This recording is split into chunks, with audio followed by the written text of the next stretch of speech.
Picture the most powerful man on earth, lying in bed at dawn, not wanting to get up. The year is somewhere around 165 AD. Outside the walls of the imperial palace, Rome is at war on two fronts. A plague is spreading through the provinces, and the entire weight of an empire of 50 million people rests on one man's shoulders. And that man is under his blanket, arguing with himself about whether to stand up. His name is Marcus Aurelius. He ruled Rome for nearly 2 decades. He commanded the largest military force in the world. Philosophers sought his company. Senators feared his judgment. And yet, on ordinary mornings, the man who was emperor of Rome lay in bed and felt exactly what you feel when your alarm goes off and the day ahead looks heavy and cold and unwelcoming. What made him different was not that he never felt that pull. It was what he said to himself when he felt it. We know this because Marcus Aurelius kept a private journal.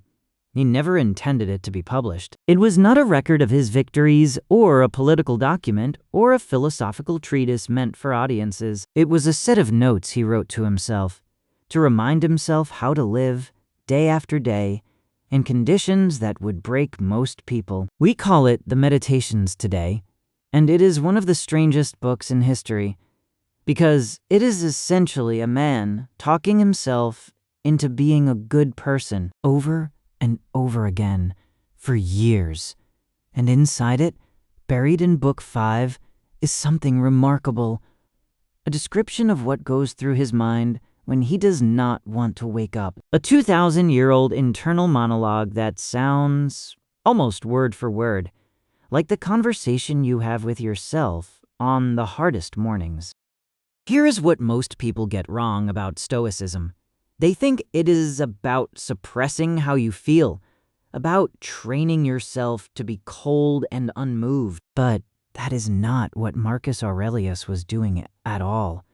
He did not pretend the bed was not warm or that the morning was not difficult. He acknowledged exactly what he was feeling, and then he asked himself one question. That question is the entire engine of his morning practice, and it has nothing to do with discipline in the way most people use that word.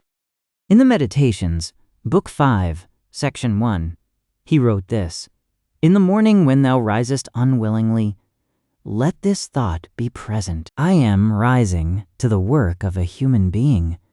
Why then am I dissatisfied if I am going to do the things for which I exist and for which I was brought into the world?"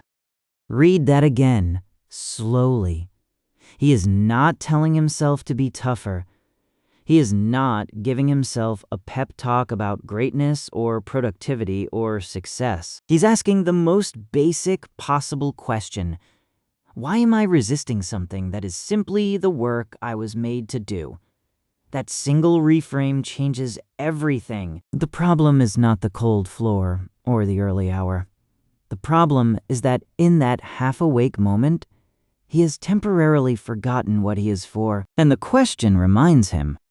But Marcus Aurelius did not stop there. The second passage in the Meditations changes the problem entirely, and this is the one that has no parallel in modern self-help books. Most advice about difficult mornings focuses on you, your energy, your goals, your mindset. Marcus Aurelius turned his attention outward. In Book 2, Section 1 of the Meditations, he wrote, "When you wake up in the morning, tell yourself, the people I deal with today will be meddling, ungrateful, arrogant, dishonest, jealous, and surly. But I have seen the beauty of good and the ugliness of evil, and have recognized that the wrongdoer has a nature related to my own, not of the same blood or birth, but the same mind, and possessing a share of the divine. And so, none of them can hurt me. No one can implicate me in ugliness." This is not cynicism. Read it carefully and you will notice something unusual. He is not rehearsing the worst about people so that he can be protected from disappointment. He is rehearsing the worst about people and then immediately grounding himself in something larger. These people are like this because they cannot tell good from evil, he says. And I can. And because I can, none of them can touch the part of me that actually matters. He walks into the day not naive and not bitter, but awake to the full reality of what he will face, and unafraid of it. Think about what this would do to a single ordinary morning. You already know, before your feet hit the floor, that the meeting at work will be frustrating. You already know that someone will say something dismissive or unfair. You already know that the day will not go the way you planned it. Most people walk into that reality unprepared, and so every disruption feels like an attack. Marcus Aurelius prepared for the disruption before it arrived, not to resign himself to a bad day, but to strip the disruptions of their power to knock him sideways. The meddling colleague cannot ruin his morning because he already knew, at 6 in the morning, that a meddling colleague was coming. This is what the Stoics called the premeditation of adversity. Not pessimism, the deliberate removal of surprise, because surprise is what turns inconvenience into suffering. Now, some version of this two-part morning practice, the purpose question and the people preparation, appears across Stoic writing. But there is a third element that Marcus Aurelius and his tradition added, and it happens at the other end of the day. It is the evening self-review, and without it, the morning practice loses most of its force. The Stoics did not invent this practice. They borrowed it openly from an older Pythagorean tradition, Epictetus, the freed slave who became one of the most influential Stoic teachers, cited these lines in his Discourses. Book 3, Chapter 10, from what are called the Pythagorean Golden Verses. Allow not sleep to close your wearied eyes until you have reckoned up each daytime deed. Where did I go wrong? What did I do? And what duties left undone? 3 questions. That is the entire practice. Not a lengthy meditation or a complex ritual. Just 3 honest questions before you close your eyes. Where did I go wrong today? What did I actually do? What remains undone? Notice what these questions are not asking. They are not asking whether you were productive enough. They are not measuring output or performance in the way a modern self-help system would.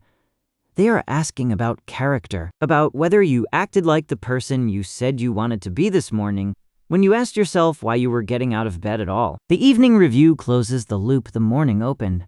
In the morning you ask, what am I for? In the evening you ask, did I act like it?